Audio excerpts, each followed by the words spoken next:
Good morning, friends. Good morning, good morning.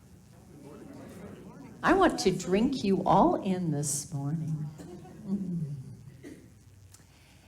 So many friends. If you're a brand new friend, we'd love to give you an extra special welcome this morning. If you're here for the first time, if you're comfortable, we'd like for you to stand up and just tell us your name and where you're from. And it's not to embarrass you, but we really want to send you that little bit extra love. So, anyone here for the very first time this morning? Oh, wonderful. All right. We'll start in front and work our way back.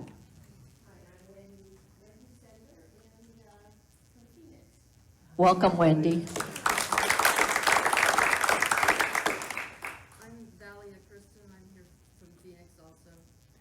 Welcome, Dolly.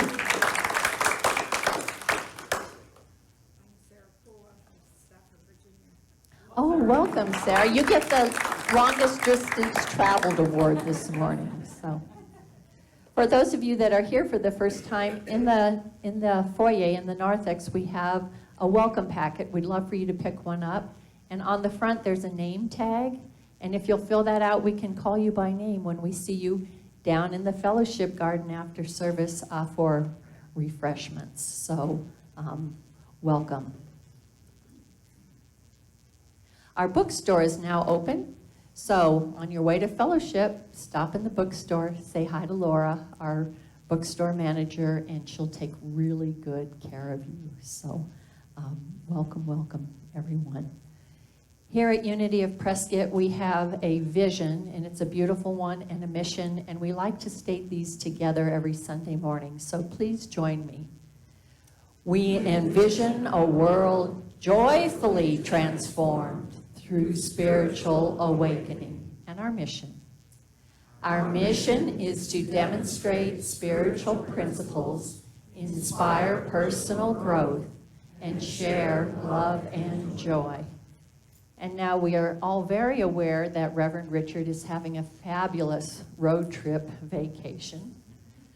And we miss him dearly. And we've had the opportunity to have wonderful guest speakers here to fill that gap. And I am so thrilled to introduce my dear friend Tom Zender. Tom and I have been family friends for over 40 years? Yeah, for a really, really long time. But we're also friends in Unity. And Tom's journey in Unity started in 1987 when his dad gave him a subscription to the Daily Word. And then when he and Wendy decided to look for a spiritual home, they discovered Unity of Tustin. And from there, Tom went on to become the president and CEO at Unity Village at World Headquarters. And by the way, he was the first non-Fillmore family member to step into that role. So he brought a wealth of knowledge and experience to that. Currently, he's a professional business mentor and coach and does leadership development with CEOs in small and medium-based companies. He's an author. He's written 7 books, if you can imagine that, in his spare time, of course. He's written 7 books on leadership and a regular column in the Phoenix Business Journal. And he has a deep, deep, deep love for Unity that I'm sure you will see shining through. So in preparation for Tom, let's give him a warm, warm welcome.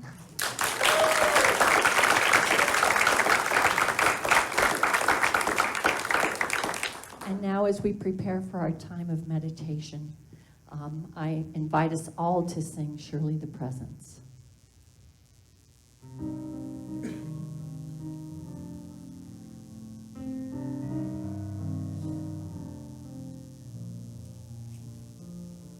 Surely the presence of the Lord is in this place. I can feel God's mighty power and God's grace. I can hear the brush of angels' wings. I see glory on each face. Surely the presence of the Lord is in this place. And from that beautiful song, allow your attention to turn deeper and deeper within, to become fully present. I invite you to take a deep breath and allow yourself to relax completely. Allow the chair that you're sitting in to fully support you. Let any tension melt away. And with the next breath, connect even deeper. Connect with the heart, connect with the mind, connect with the soul, and connect with Source.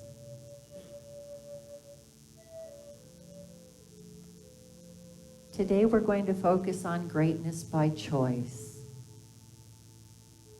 What does that mean for you? Greatness by choice. If you have resistance to that, notice it. How could I be great? How could I make that choice? And allow that to be put aside. And with the next breath, feel your God-given greatness right here, right now. It's a divine birthright. It's a human birthright. It is your right. And from this place of greatness, we're going to spend a few moments in the silence, allowing this to percolate. So take one more deep breath.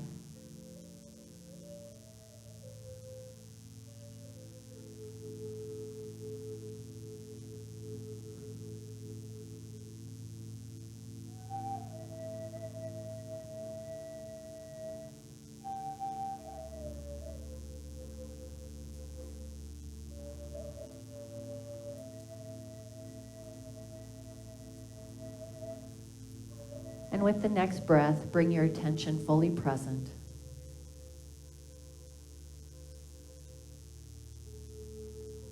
As we carry on.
Gently and powerfully within the greater circle, may I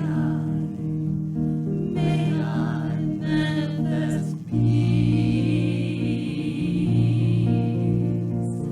Oh, great Spirit, Mother, Father, God, I thank you for this day. Let me facilitate your ever-present will, and I thank you for your grace.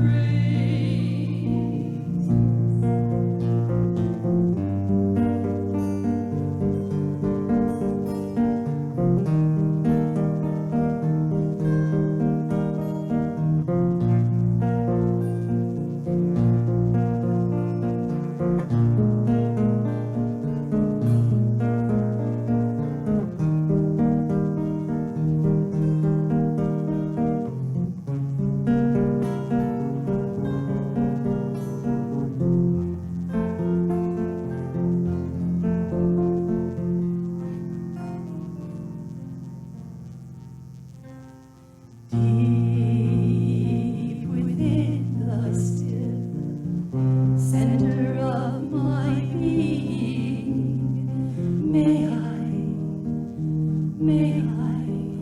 find love. Silently within me, in the quiet of this grove, may I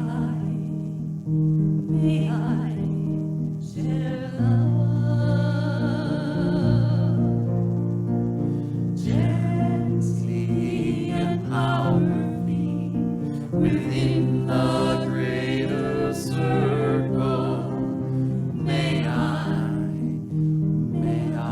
manifest love. Oh, great Spirit,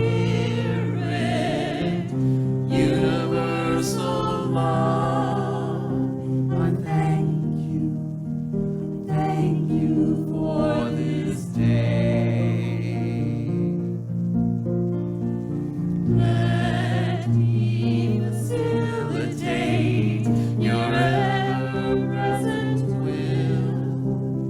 I thank you for this grace.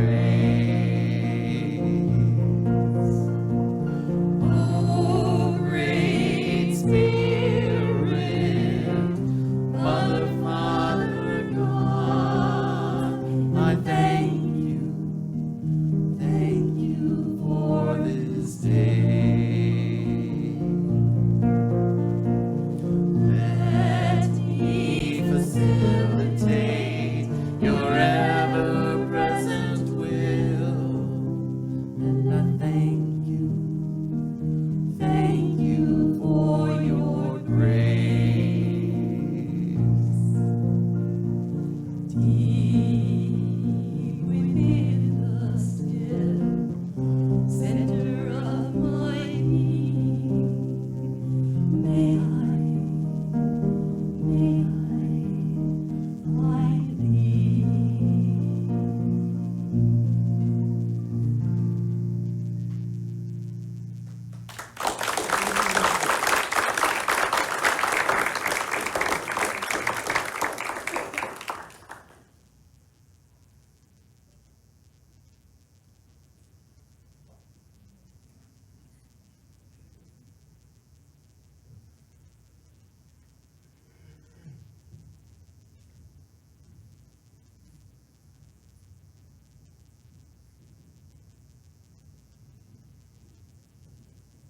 I may need a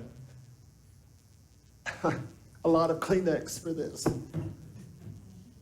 Thank you. Oh, so thank you for being here, and thank you, Leslie, and thank the entire staff here, all of you, the musicians, the sound people, the administrative staff. And I do understand what it takes to do this. So thank you. Well, my name is Tom, and I'm a recovering CEO.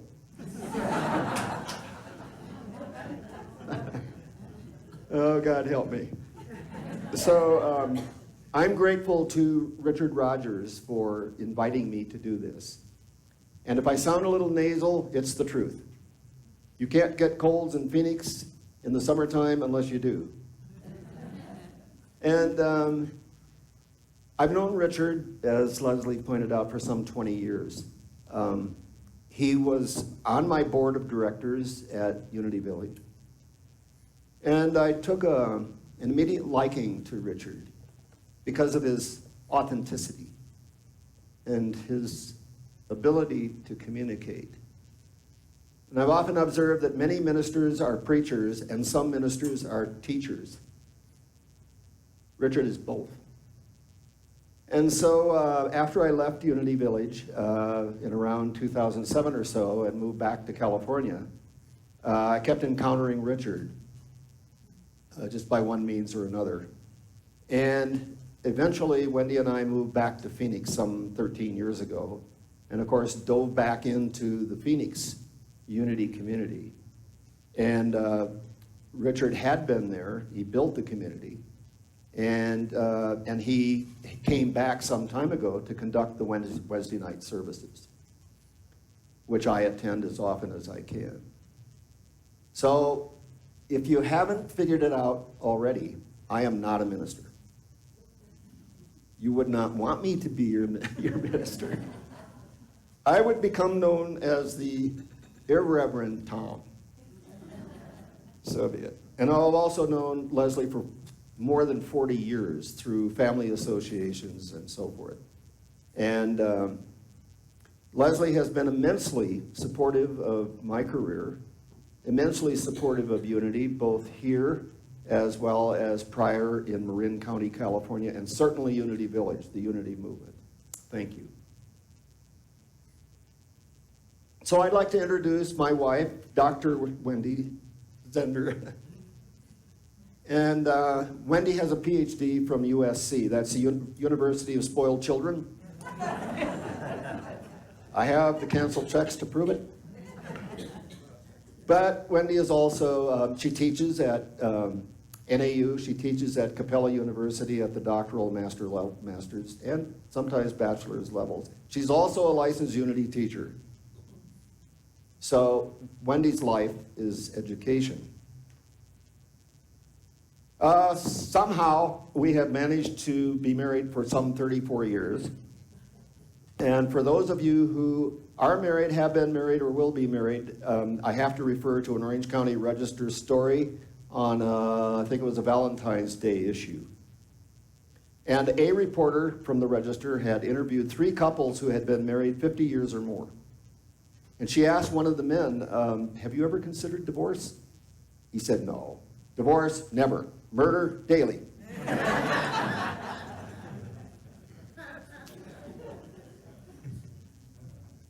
So my journey to Unity Village was not something I had ever dreamed of, but there was something going on inside of me. Sometimes I called it a spiritual itch. My business career was coming to a bit of a close, and I really didn't know which way to turn. But the minister in Unity of Tustin kept talking about, listen up, pay attention, there's something going on. Oh, okay, what's next? And I offered myself to God, literally. What is it you want me to do now, other than retire? Which in my world is a dirty word. So one Sunday, and I prayed, daily, what's next? What do you want me to do? And one Sunday, I came out of a service in that church. Marge Britt, the minister, who was an educator also, handed me a piece of paper. And she said, take this home and read it and absorb it, and then let's talk. Okay. So she handed me this piece of paper, which turned out to be a letter from the last of the Fillmores to run the organization, Connie Fillmore. And they were looking for a new CEO for Unity Village. And I looked at that and I thought, nuts. Totally nuts. But it wasn't. And so I went for one interview myself. And then they said, please come back with Wendy. We want to meet her too. And so the minute I told that to Wendy, you could hear her heels dug in to the beaches of Orange County. The look on her face, the words, the expressions, no way. No way. Okay, good. Well, why don't you just go for the ride with me and we'll go there and you can have a look and then see what you think. I had nothing in mind about that. I figured she'd say, no, no way. Not moving from Orange County to Kansas City or the boonies outside of Kansas City. So there was the feeling of resistance the whole plane ride, into the taxi at the Kansas City airport, the ride out to Unity Village. And she got out of the car and looked around and said, if they ask you, you got to do it. So that happened.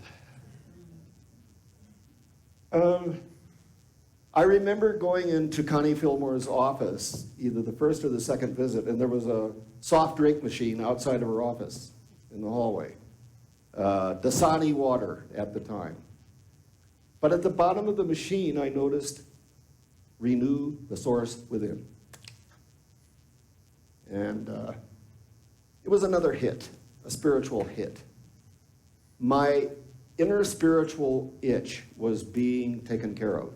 I was sinking into what I would call spiritual quicksand. And I know that it has happened to every one of you at some point in your life, likely multiple times. So off I went. It was my choice to do that. I mean, it was being offered to me, but I was not forced to do it. It was my choice to say yes. And so that was another step in my life from being good to great. And an experience I could never duplicate again.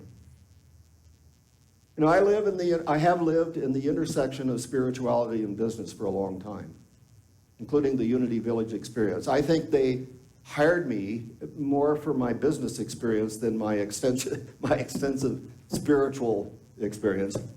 But it turned out I had both. Wasn't completely aware of that, but it developed. And so I'm grateful for that. My choice for this talk title, which I will get to, comes from a textbook that Wendy uses in her leadership courses at NAU. It was written by a fairly well-known and successful business author by the name of Jim Collins, who wrote a book in and around year 2000, From Good to Great. And then he had a sequel about 7 years later called Great by Choice. And the book explained the choices that great leaders make along the way to do the best job they can to run their companies and run them well. And many of them are well known. So, whenever I see Richard, he always says, "Are you good? You ever heard that? Are you good? Everybody good? We go to lunch. Are you good?" So, my question is, are you good? Say yes. Yes. Great. Are you good? Yes. Say thank you, God. Thank you, God. Are you good? Yes. Say amen. Amen. Thank you. You're good. Can I quit now? All right. So, we are born with a free will. We have choice all the time. It doesn't always feel like it because we feel like we are pushed and shoved around by the universe and by our significant others, by our children, by our neighbor. You know, we're always being pushed around. Their fault. Not true. We have choice moment to moment. That's a gift that God gave us. Some people doubt that. Oh, no. Predestination, or whatever it might be called. We have choice every moment. God may give us direction, but it's our choice as to whether we want to take that direction or not. A neighbor may irritate us, but as the Unity minister once said, life is what life is, and any drama is strictly optional. So we have some possibilities. If we're feeling stuck, stagnant, we have a choice. We have 3 choices at least. One is we can stay good. We can stay put in good, I'm good. And there might be a certain restlessness or boredom or whatever else might show up for us. But we have that choice. I'll just stay put. Stay put. Not move. Another choice we have is back up to, I'll call it not so good. Like, why did we get from there to where I am now? And why might I want to back up? How about comfort? Don't have to deal with the unknown anymore. Change. I love change until it happens to me. You know what I mean? So, and that inner irritation about unwilling to move forward. Or we can move forward to great. And that involves another choice. Is to say, I want to move, I want to learn, I want to experience, I want something new, and I'm willing to serve. However that might look. So we can ask God, what's next? For me, I don't want to stay where I am. I don't want to back up. And so now what? We can ask. So there's something in St. Paul's first book of Corinthians that says, not the one who plants the seed, not the one who puts water on it, but it is God that creates the growth. True of us. I'm forgetting to tell Bill next. Sorry, we had an agreement. I'd raise my hand and say next. So we have 3 steps. At least 3, but I just kind of condensed this to say, what steps would I go through to move from good or not so good to great? Well, one is dreams and opportunities. When I start getting some visions, when I start dreaming, when I start feeling something about how can I move, what's next? That's that inner urge, the spiritual itch. Our thoughts and words play a role. And in Unity, we are taught deeply that our thoughts generate the reality of our world. Not only the thoughts, but the words that we speak. We're taught to speak the words into the universe. I affirm that I am going to move ahead. Somehow, I may not even know what it is. And then, so I need to notice those thoughts and words that become a portrayal of my dream, my opportunity. And then, of course, there's the dreaded action. One Unity minister at Unity Village said, Tom, we sit on our greatest assets. Oh, action. And above all, pray and meditate. Whether you're in doubt or you're starting to get the wheels moving in terms of, well, what's next for me? Next. I'm so glad you have this back screen. If you have the inner urge, notice it. Start to take a look at what new opportunities would excite you. What is your related vision for that? How might that look 5 years from now? Or 10, or 2, or whatever it might be. If I start to put this into motion, what will it look like? What do I want it to look like? I can form those thoughts and speak those words and say, this is it. And above all, ask God. We often say, oh, the little voice within. That's God, right? Well, don't know about you. I have two voices within. One says, yeah, that's the divine voice within me, and I can hear it. But the other one speaks up and says, no way. Fear. It's the guardian of fear, and when it gets out of its cage, it's deadly. So I have to have the discernment. God give me the discernment to know which voice is speaking. So I listen to the right one. Or the ego, the byproduct of my ego, that other little voice can be, oh, you should do this. It was very, very tempting for me to look at the Unity Village opportunity. Wow, big deal. The head of Unity. Ooh. And I had to put that voice down and down and down. The other thing I noticed even before that experience and during that experience was, for something new like that, it's almost like jumping off a cliff.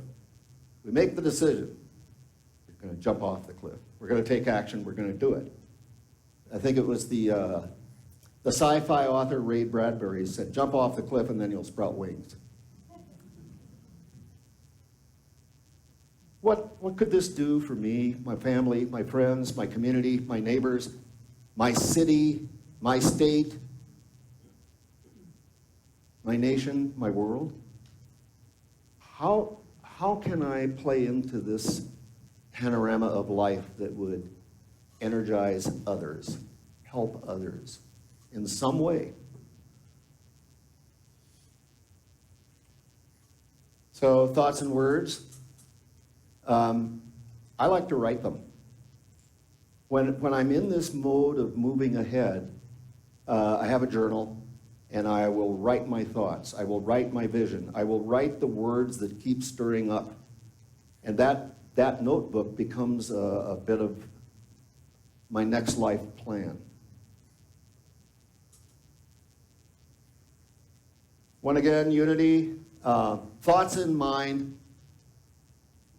held in kind, it happens in kind.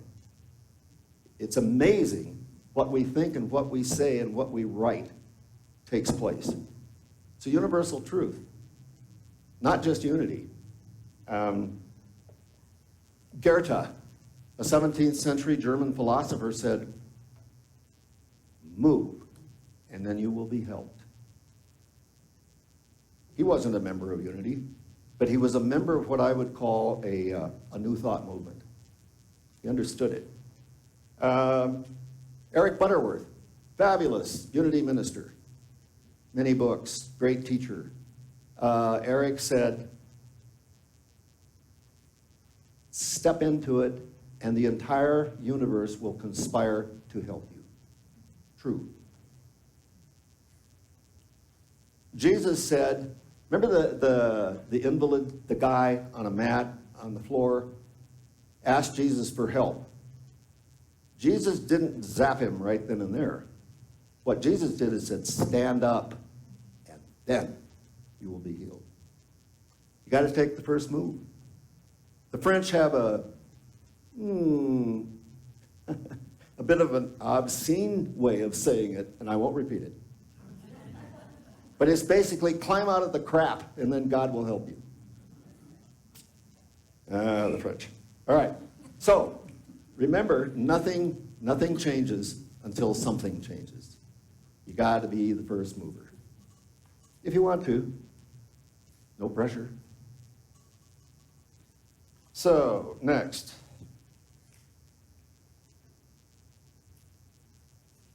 Must have been chewing gum between these two pages. All right. The action plan. This is where the rubber hits the road, so to speak. Are you willing?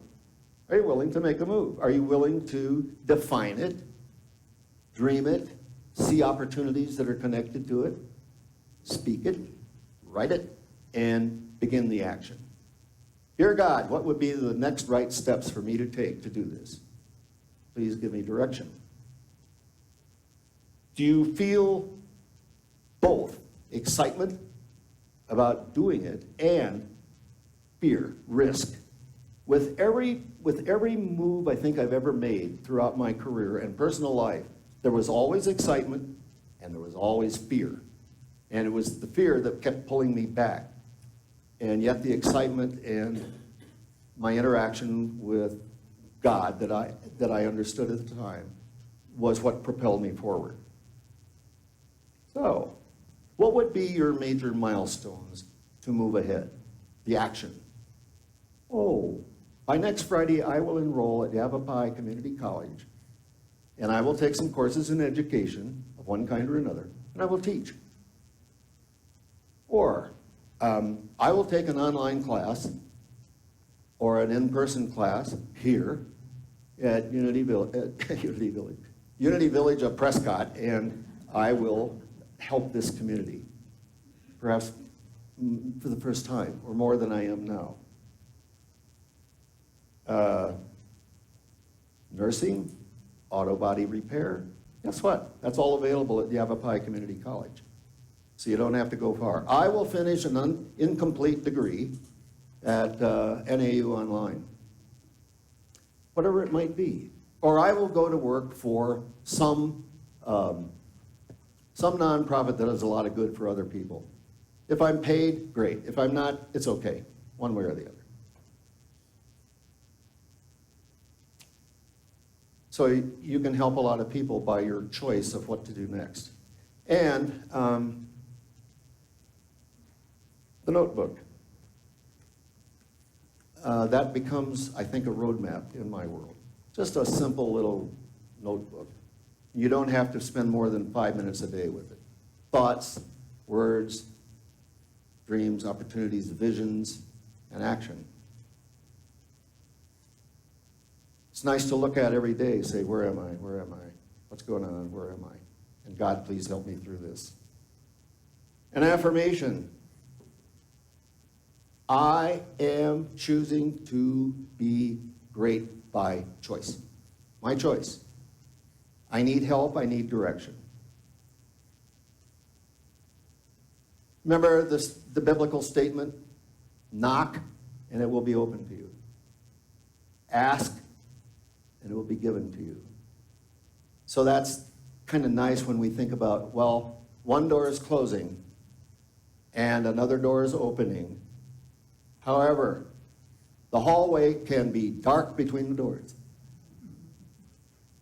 So just know that that's part of the picture. That's part of the fear. Where is it? Where is it? Where is it? And did I forget again, Dave? Thoughts and words, and then action plan, sorry. And then, yes, kind of a collapsed picture of this. So dream big. Dream anything that will move us ahead, that will move us from good to great. The thoughts, the words, the actions, it's all part of it. And oh, by the way, the arrow at the bottom is go back any step, any time.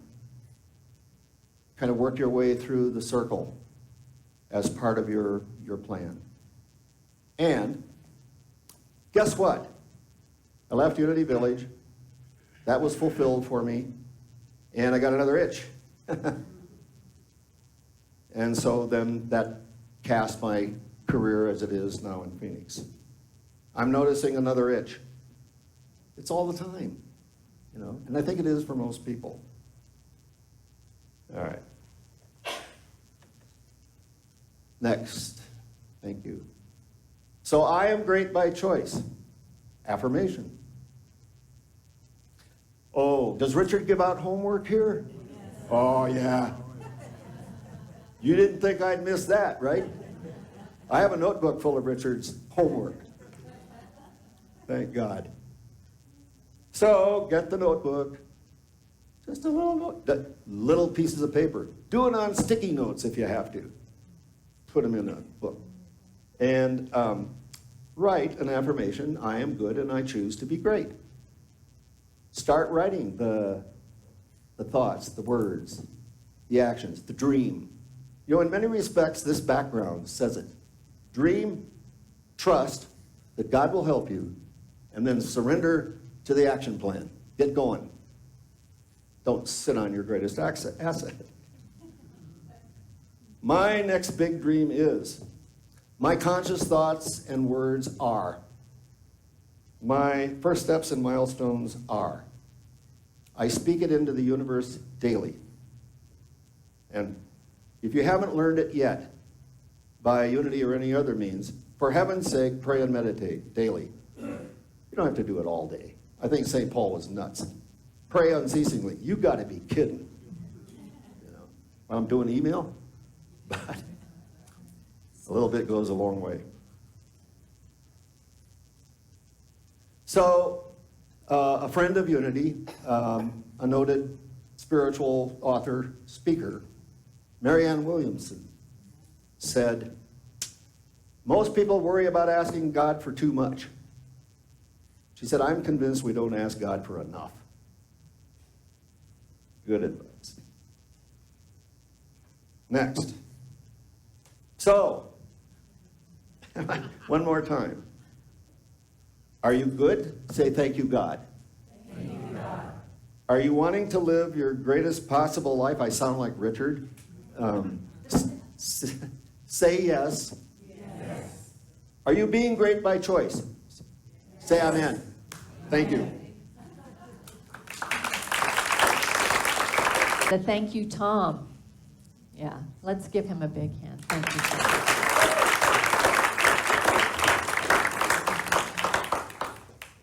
So he spoke on being great by choice. Now we have an opportunity to be grateful by choice. It's a time that we're going to share our monetary gifts with the community so that they can do great work here and great work out into the Unity world. So if you'll take your gift that you're giving today, and if you do it online, just put your hands together.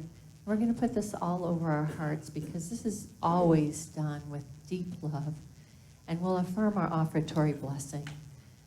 Divine love through me blesses and multiplies all that I am, all that I have, all that I give, and all that I receive. And please leave your gift in the basket in the back of the sanctuary on your way out. Thank you.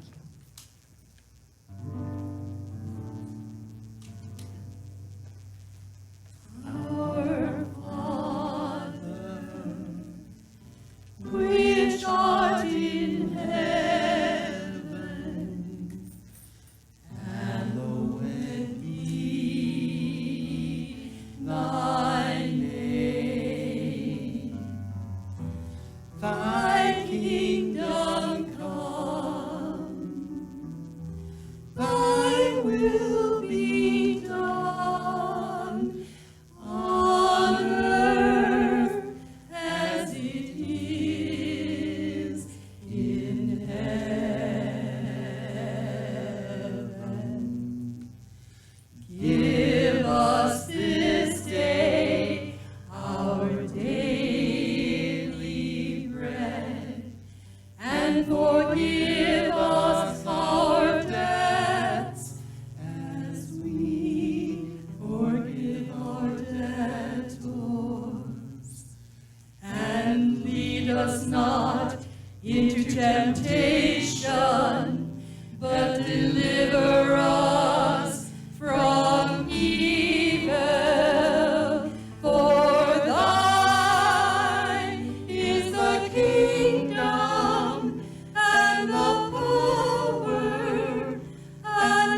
temptation, but deliver us